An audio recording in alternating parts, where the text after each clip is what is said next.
Sejam bem-vindos, amigos, ao canal Videira Espírita. Este é o programa Escuta que aí vem história. Este programa que estamos retomando aqui as histórias do livro Reportagens de Além Túmulo. Este programa se dedica às histórias contadas pelo espírito Humberto de Campos, o Irmão X. Por que Humberto de Campos, Irmão X, não é? O espírito Humberto de Campos começou a trazer essas histórias com o nome dele, que ele teve na última encarnação. Jornalista, cronista, Humberto de Campos. Famoso no Brasil, não é? E ele desencarnou, começou a trazer as histórias pelo Chico e a família dele entrou na justiça pelos direitos autorais das histórias do falecido, que se identificava como Humberto de Campos. Sendo assim, a família tinha, já que ele estava morto, a família tinha o direito, ao entender deles, de reclamar os ganhos oriundos da venda do material do parente falecido. Isto foi para a justiça e o pedido da família foi indeferido. Estava falecido, a família não tinha mais nenhum direito hereditário quanto à produção intelectual do espírito. Mas, a partir daí, Humberto de Campos adota um codinome, Irmão X. E é por isso que nós trazemos sempre os dois nomes, porque temos uns livros primeiros, não é? Com Humberto de Campos, Espírito, e os outros, Irmão X. Este aqui, por exemplo, pelo espírito Humberto de Campos.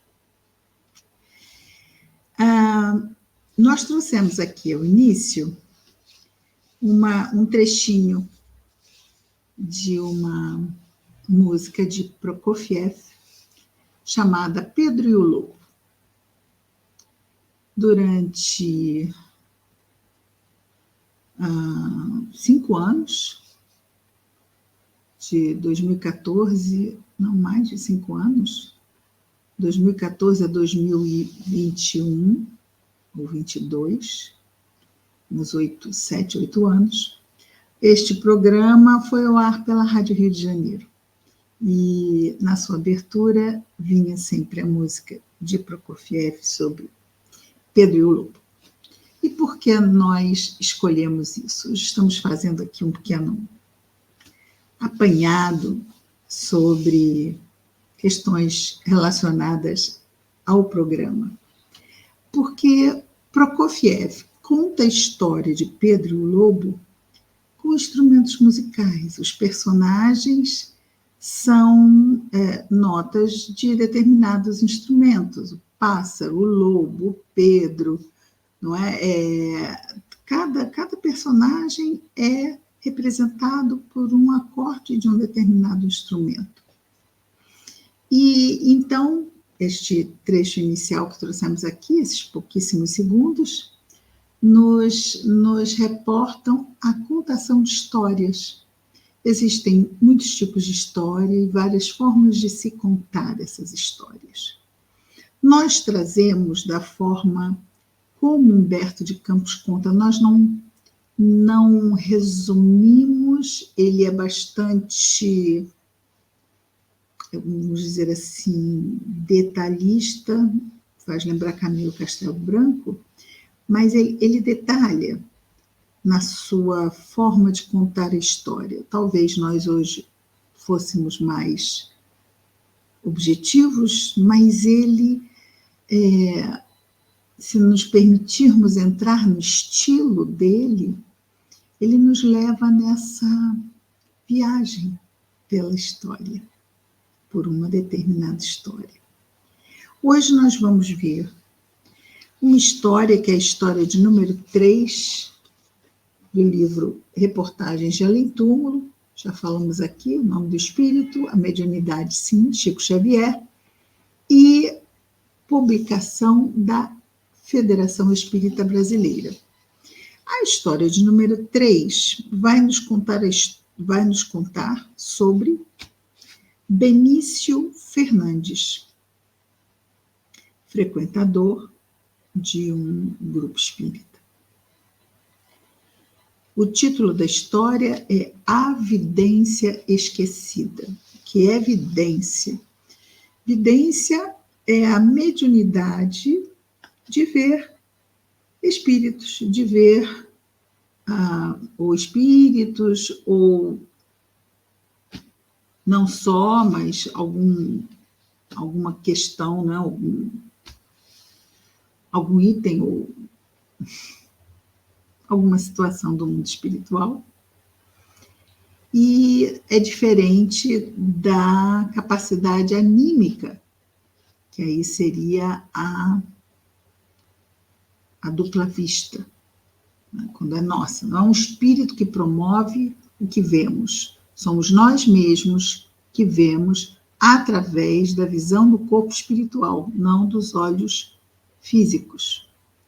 Nós aqui, muitas vezes, não teríamos como saber se é anímico, se é mediúnico.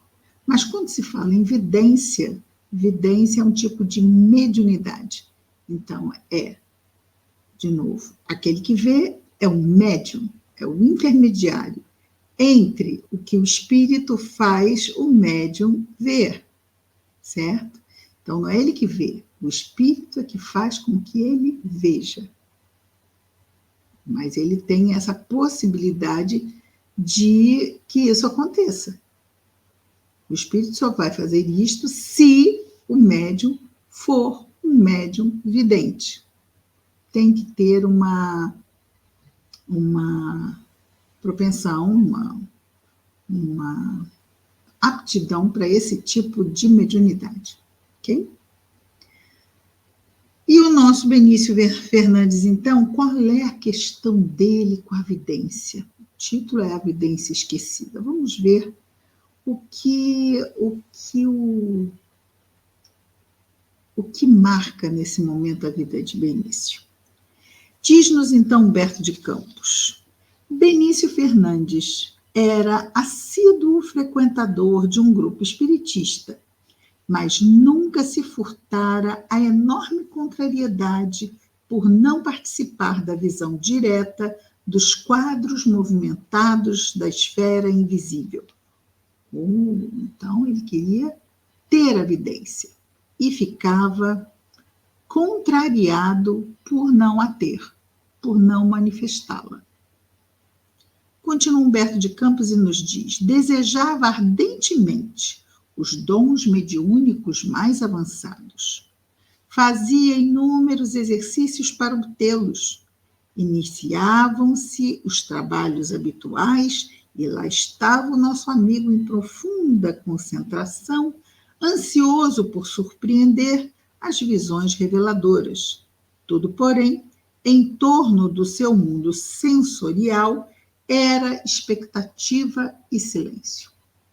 Não se abria a percepção para as questões do mundo espiritual. Vale a pena nós fazermos aqui também um parênteses, na medida em que ele era assíduo frequentador, não era tarefeiro. Mas como é que ele estava numa reunião mediúnica, sendo apenas frequentador? Porque lá antes da primeira metade do século XX, talvez até um tempo depois, as reuniões mediúnicas eram abertas ao público. Era como uma reunião pública, só que era voltada para os fenômenos mediúnicos. Então, ele frequentava e lá ele tentava, né, participando dessa reunião, tentar desenvolver a vidência. Dona Ivone Pereira, no livro Cânticos do Coração, quando ela fala sobre mediunidade, eu não sei agora se é volume 1 ou 2, são 2 volumes muito finos, com vários capítulos, cada e assuntos diversos, mas ela tem em que ela fala sobre mediunidade, ela diz assim, Dona Ivone Pereira, Ivone do Amaral Pereira, uma médium do século XX, né, nasceu em 1900 e desencarnou em 1984, uma médium através da qual o Espírito Bezerra de Menezes trouxe romances, Camilo Castelo Branco, foi a médium que recebeu o livro Memórias de um Suicida, quer dizer, uma médium extremamente... Trabalhou com receituário mediúnico, trabalhou em reuniões de desobsessão, sempre orientada pelo Dr. Bezerra de Menezes, fazia socorro a espíritos suicidas, acompanhada pelo Dr. Bezerra de Menezes, espírito, não é? Que era quem cuidava dela nesse âmbito mediúnico. Dizia que, em termos de desenvolvimento mediúnico, uma pessoa fique lá 6 meses a tentar desenvolver uma determinada mediunidade. Tente lá, 6 meses. Se em 6 meses nada aconteceu, desista, vá fazer outra coisa. Conselho da nossa querida Dona Ivone. Mas estava lá o nosso Benício Fernandes, fazendo inúmeros exercícios para tentar obter esses dons mediúnicos que ele tanto ansiava. Iniciavam-se os trabalhos habituais, então já vimos, né? Estava lá ele. Terminada a sessão, ou terminada a reunião, ouvia velando a própria mágoa, vamos botar a vírgula, velando a própria mágoa certas descrições de alguns companheiros, quer dizer, ele ainda tinha que amargar os outros, descrevendo o que viram. Este observar a presença de espíritos amigos, aquele contemplava maravilhoso quadro simbólico, falava-se de mensagens, de painéis, de luzes. Dentre os visitantes comuns de passagem pelo grupo, surgiam preciosos casos de fatos vividos. Então, visitantes como ele passavam por lá e traziam as suas narrações de fatos que viveram. Havia sempre alguém a comentar um acontecimento inesquecível, de sabor doutrinário, ocorrido no seio da família. Benício não conseguia disfarçar a inveja e o desgosto, e despedia-se quase sempre bruscamente, nervoso, fisionomia estranha e taciturna, aborrecido, né? Para entregar-se em casa a pensamentos angustiosos. Por que razão não conseguia perceber as manifestações do plano espiritual? Seria justo acompanhar o esforço dos companheiros quando, a seu ver, se sentia desatendido em suas necessidades? Como se pudesse ser improvisado uma coisa dessa. A mediunidade, ela tem fundo genético. Então, se não temos esse recurso geneticamente falando, organicamente falando, como é que ela pode acontecer? Mas ele achava que era quase que um capricho, ele queria porque queria. A coisa ia assumindo caráter de terrível obsessão. Olha lá. Nosso amigo não mais ocultava o mal-estar íntimo. Se alguém, depois de uma prece, o interrogava sobre as observações próprias, esclarecia em tom ríspido. Nada vi, nada sinto. Acredito que sou uma pedra, respondia Benício. Aquelas atitudes revelavam profunda desesperação aos companheiros preocupados.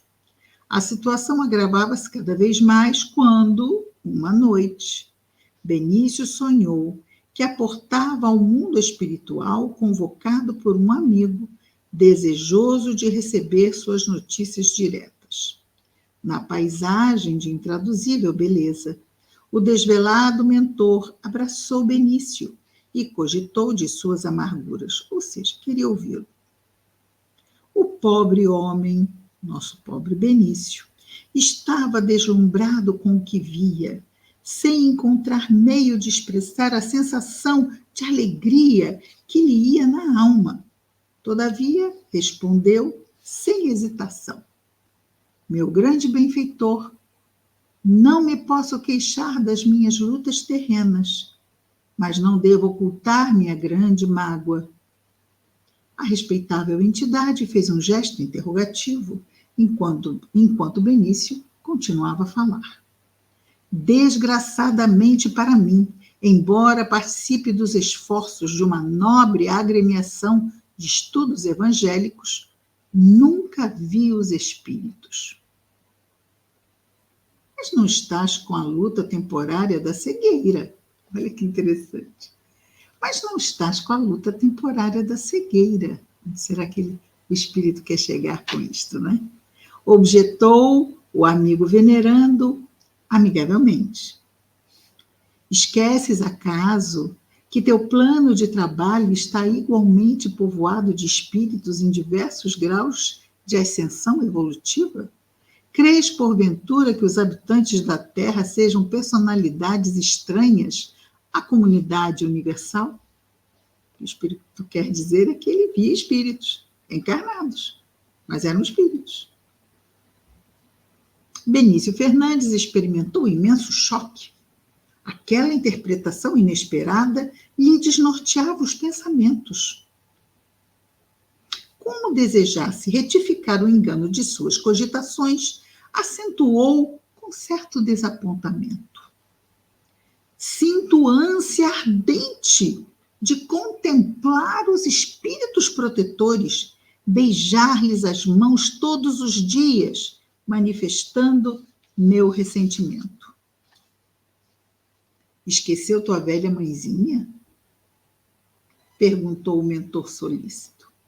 Há quanto tempo não te recordas de orar com ela, osculando-lhe, ou seja, beijando-lhe as mãos carinhosas? Porque ele queria o quê? Ele queria contemplar espíritos protetores. E o mentor lembrou de quem? Da mãezinha dele, que ainda estava encarnada. Há quanto tempo não te recordas de orar com ela, beijando-lhe as mãos carinhosas? Acreditas, talvez, que os cabelos brancos dispensam os carinhos? E teu tio, esgotado nos trabalhos mais grosseiros do mundo por ajudar tua mãe na viuvez? Esqueceste, Benício, esses espíritos protetores da tua vida? De novo, espíritos protetores encarnados, mas espíritos da mesma forma. E tudo isso ele começa lembrando, Benício, o quê? Mas não estás com a luta temporária da cegueira. Ele vê espíritos. Mas ele queria e vai atrás do que ele quer. O discípulo da terra experimentou frio cortante na alma, no entanto prosseguiu. Compreendo, mas não me posso furtar ao desejo de entrar em contato com as nobres entidades que nos dirigem as tarefas e conhecer-lhes os superiores desígnios. Não recordas teu chefe de trabalho diário? Interrogou o benfeitor venerável. Ele é um bom espírito dirigente. Está falando do campo profissional. Supões que a tua oficina supões que a tua oficina e a sua administração estivessem no mundo a esmo? Não desdenhes a possibilidade de integrares elevados programas de ação do teu diretor em trabalhos terrestres. Auxilia-o com a boa vontade sincera. Antes de examinar-lhe as decisões com pruridos de crítica, procura algum meio de contribuir com teu esforço, honrando-lhe os propósitos. Então, o que ele queria? Ele queria entrar em contato com nobres entidades que dirigem tarefas e conhecer-lhes os superiores desígnios, o chefe dele. Aqui, os desígnios, aqui, no plano físico, mas nobres da mesma forma. E Como o interlocutor estivesse agora profundamente emocionado, o nosso Benício, o amoroso mensageiro continuou.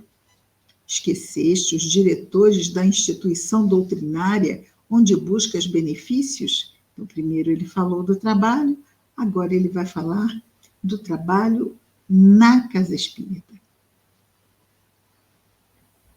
E vai falar dos dirigentes da casa espírita, encarnados. Aqueles irmãos muitas vezes são caluniados e incompreendidos. Considera-lhes os sacrifícios. Quase sempre sofrem os ataques da malícia humana e necessitam de companheiros abnegados para a obra generosa de suas fundações fraternais. É justo que não sejas apenas mero sócio contribuinte de despesas materiais, e sim participante ativo do trabalho evangélico, isto é, sincero sócio de Jesus Cristo.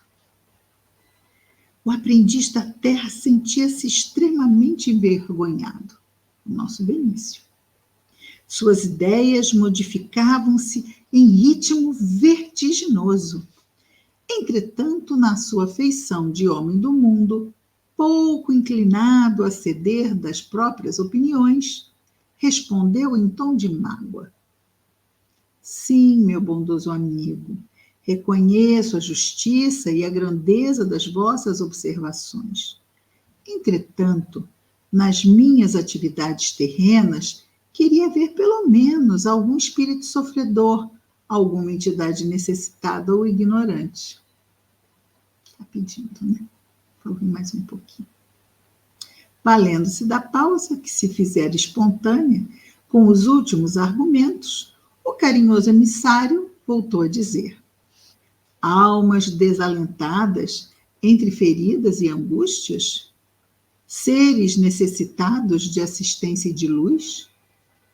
Não te lembras mais dos filhinhos que o céu te concedeu? Penetras cegamente os portais da tua instituição a ponto de não veres os enfermos e derrotados da sorte que ali procuram o socorro do Evangelho de Jesus Cristo? Nunca vistes os que se aproximam da fonte das bênçãos, tomados de intenções mesquinhas e criminosas, terríveis obsessores dos operários fiéis?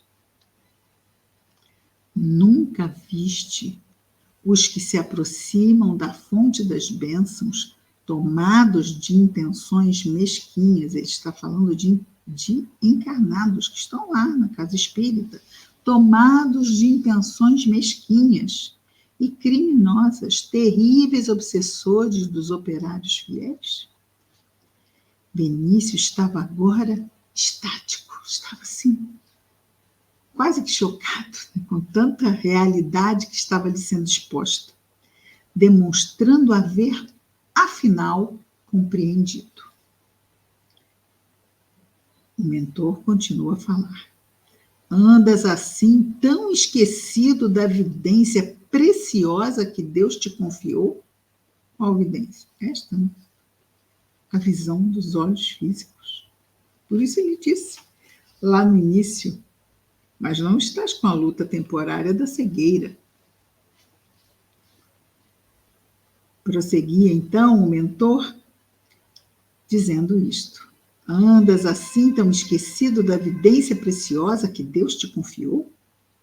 Se ainda não pudeste contemplar os espíritos benfeitores ou malfeitores que te rodeiam na terra, como queres conhecer e classificar as potências do céu? Volta para casa e procura ver.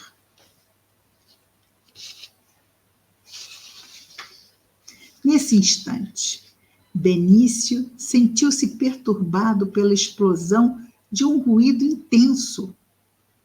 Era o relógio que o despertava. Acordou, esfregou os olhos e preparou-se para tomar o trem suburbano dentro de alguns minutos. Nessa manhã, Benício Fernandes levantou-se, tomou café, abraçou mais afetuosamente a esposa e os filhinhos. Cada coisa da sua modesta habitação apresentava agora aos seus olhos uma expressão diferente e mais preciosa. Antes de sair, foi beijar as mãos da sua mãe paralítica, o que há muito tempo não fazia. Perguntou pelo velho tio que saíra mais cedo e, engolfado em grandiosos pensamentos, dirigiu-se para o trabalho, meditando na providência divina que lhe havia permitido receber uma lição para o resto da vida. Que história!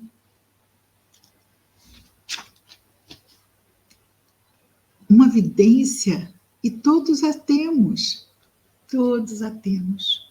Conhecemos espíritos iluminados, esforçados, diligentes, amoráveis, amados, sofredores, endurecidos, todo tipo, encarnados. Esta vidência. Aqueles que não a têm temporariamente pela cegueira do corpo, estão passando por uma prova desafiadora, e diz lá no Evangelho segundo o Espiritismo, que é uma prova profundamente valiosa, porque nos ensina, claro, é temporário, vão voltar a ver, não é? Nos ensina o valor da visão. Temos uma condição de ver e percebendo, podermos, de alguma forma, nos valer de tudo isto para crescermos através do nosso próximo. É isso. Terminamos aqui a nossa história de número 3, a vidência esquecida. Semana que vem estaremos de volta com mais um programa Escuta, que aí vem história, com o nosso querido Humberto de Campos. Irmãos, muita paz a todos.